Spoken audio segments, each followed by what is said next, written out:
कालच विधानसभेत एक बातमी पाहिली मी की महाराष्ट्रातल्या जवळजवळ 300 मराठी शाळा बंद पडलेल्या आहेत. 300च्या आसपास, 288 वगैरे आहेत. 300 मराठी शाळा बंद पडल्या आणि आमच्या राज्याचे मुख्यमंत्री ओरडून सांगत आहेत मुंबईत महाराष्ट्रात मराठी भाषेचीच सक्ती राहील. जर मराठी भाषेचीच सक्ती राहील असं जर तुम्ही म्हणताय तर शाळा बंद का पडल्या? याचं उत्तर त्याने देणं गरजेचं आहे की मराठी शाळा बंद का पडल्या? जिल्हा परिषदेच्या मराठी शाळा बंद पडत आहेत. चंद्रपूर गडचिरोलीपर्यंत मराठी शाळा का बंद पडत आहेत? का आदिवासींची मुलंसुद्धा इंग्रजी शाळेत जायला लागली का? हे ढोंग आहे.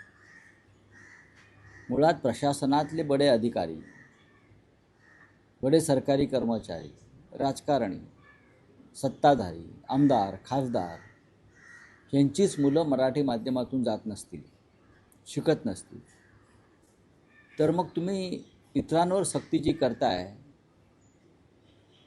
ती निरर्थक आहे. आधी तुम्ही तुमच्यापासून सुरुवात का केली नाही?